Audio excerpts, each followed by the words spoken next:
All right, we're back. Next, we're going to learn what's called a pinch pattern. And pinch patterns are kind of nice. They're fun to play. I like them because they give a depth to the chord, and they're really not much more difficult to play than any other picking pattern. So the reason we call it a pinch pattern is because we're going to pinch a bass string with our thumb and then one of the treble strings with our fingers, and we're going to do that at the same time to start the pattern. So it's, for example, a 5 and a 2 or a 4 and a 1. But before we get that, we want to get our fingers used to what we're going to be playing down here. And what we're going to be playing for the most part is we're going to play 2, 3, 4, 3, those strings. So we're going to be playing 2, and I'm not forming a chord at all. These are just open strings just to get your fingers used to it. So it's 2, 3, and then 4 with your thumb, and then back up with 3. So just do that over and over again.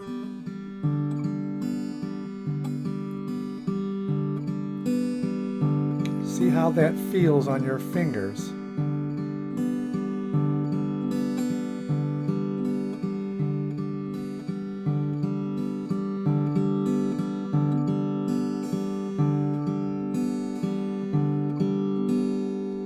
All right. So now your fingers may also be playing strings 1, 2, 3, 2, which is the exact same picking pattern. We're just moving everything one string set lower, and by lower I mean geographically lower on the guitar neck. It'll actually be higher than tone, but we'll be playing 1, 2, 3, 2. Of course, we're 1 with our ring finger.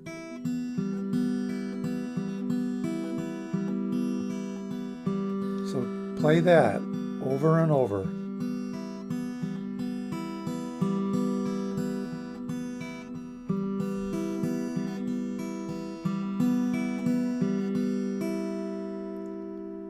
Okay, so that's what our fingers are going to be doing.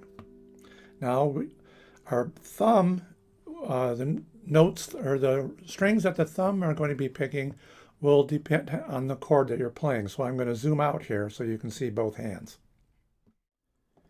All right, I don't want to zoom out too far because I still want to be able to show you a good angle on this on the picking hand. But all right, so what we're going to do, we're going to do the exact same thing now. I've formed up C major. So the root note on the C chords is up here on the 5th string. So now we're going to pinch strings 5 and 2 together. Okay. And then we're going to just repeat that pattern. So it's going to be pinch 3, 4, 3.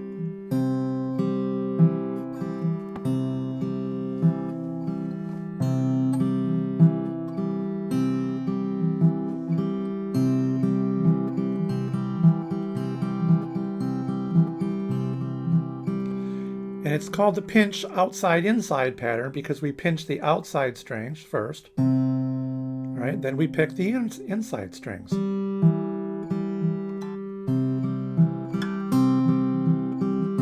Okay.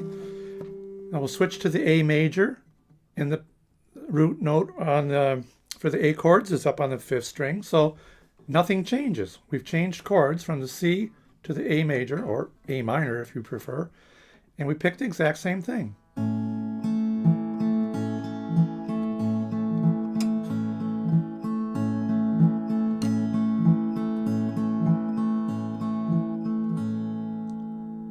right, next is the G, right? G major. The root note for the G major is on the 6th string. So the only thing that changes is now we're going to pinch strings 6 and 2 together, but the pattern repeats. So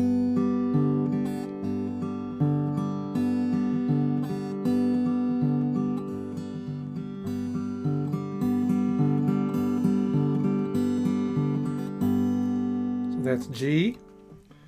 E major, exact same thing because the root note for the E chord is also on the G, or the sixth string, the open E string.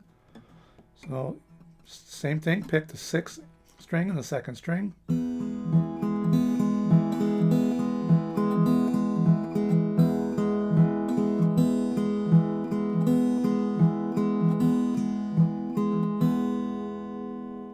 All right, with the D major now, we have a couple of options with the rest of the chords, the D, the B, and the F chords. The root note for the D chords is on the fourth string, right?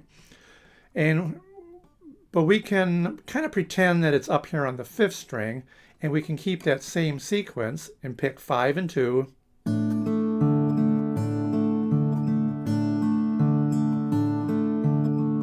It'll sound just fine.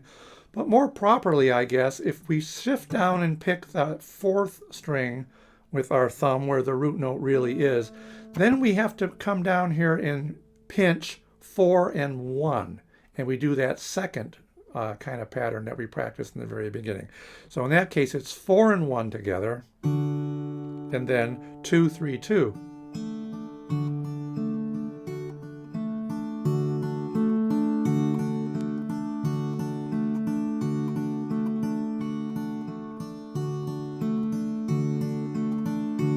If you notice in this way, your thumb is only picking one bass string. It's the one that the root note's on, instead of coming back down and grabbing that string number 4 like we did before. Okay, now the same thing happens with the B chord. We'll play the B major. Let's get the B major down. I think I've said it before. Not my favorite chord. And we have the same kind of thing here going on. Now, when we play the easy B major, the root note is actually down here on the third string. So we really have no alternative then with the B. We have to play the fourth string, pretend the root note's on the fourth string, because we've only got 3 strings and this pattern is spread out over 4. So in this case, we do the same thing we did with that D chord, where we pinch string 4 and string 1, and then 2, 3, 2.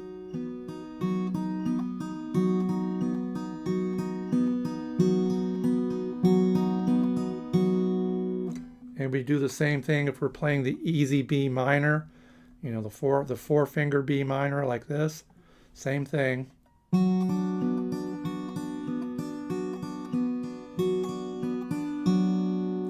Now, if you play a bar chord with the B, then the root note shifts from string 3 up here to string 5, and then you can play the 5 and the 2 together because the root note's on the 5.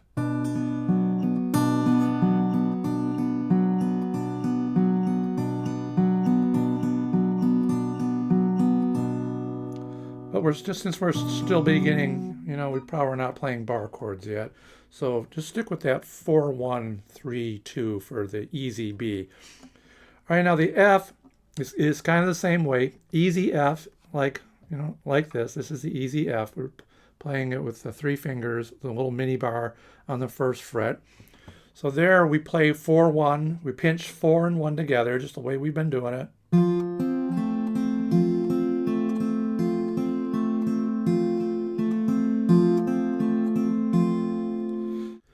But if you play the slash chord with the F and just tuck your pinky on top of your ring finger there on the 5th string of the 3rd fret, then you can come up here and play pinch the 5th string and the 2nd string and play that first pattern.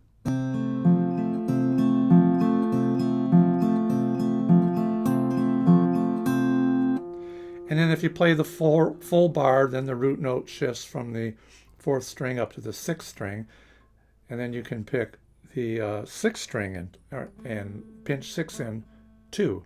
All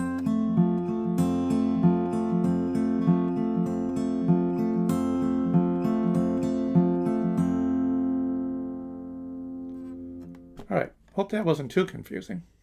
All right, let's play that little chord progression that you have there in your ebook. What we're going to do is we're going to play 2 bars of C, then 2 bars of A minor, and 2 bars of G, and then back to 2 bars of C. All right, ready? All right, so here we go. We've got C major formed up. All right.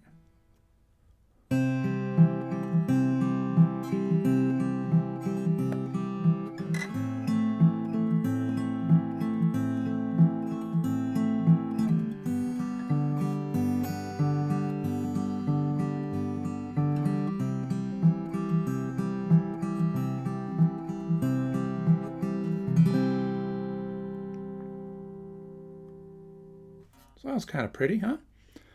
All right, now, one other thing I like about the pinch patterns is they're very forgiving and they're very flexible. Now, I'm going to demonstrate this. I play fingerstyle with 2 fingers, the classic Travis type, but you can do the same thing with 3. But so I got an A minor formed here, right? Now watch all the variations that I can do. I can do this standard old, what we've been doing, right? 5. Now I'm not going to change chords.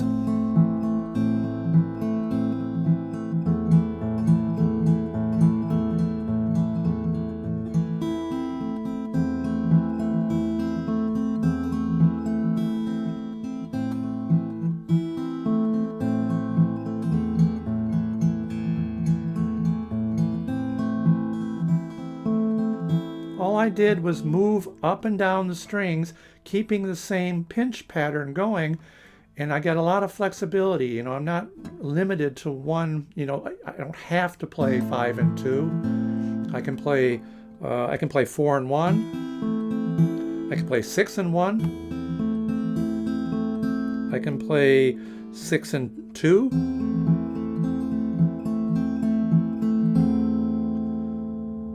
So a lot of variations there. All right, now after you've been playing quite a while, and you maybe picked up a little, you develop a good ear, you can use this type of a pinch pattern, or any pattern really for that matter, but you can overlay the melody of the song on top of the pattern. So I'm going to try and demonstrate this. So I'm just going to play what we've been doing, that pinch pattern, but I'm going to pick out the melody and we'll see how it goes here.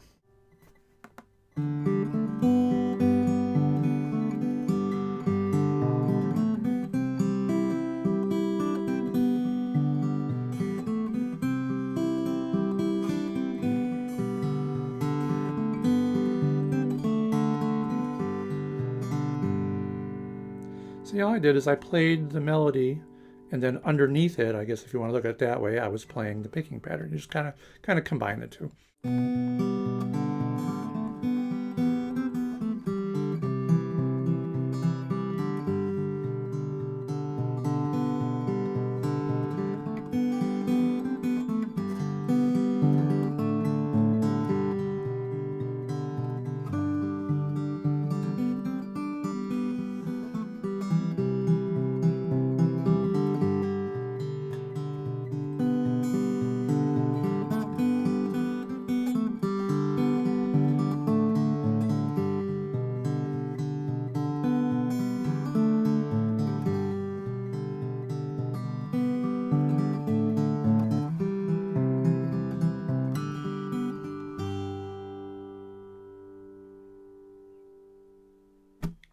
All right, so that's the pinch outside inside pattern.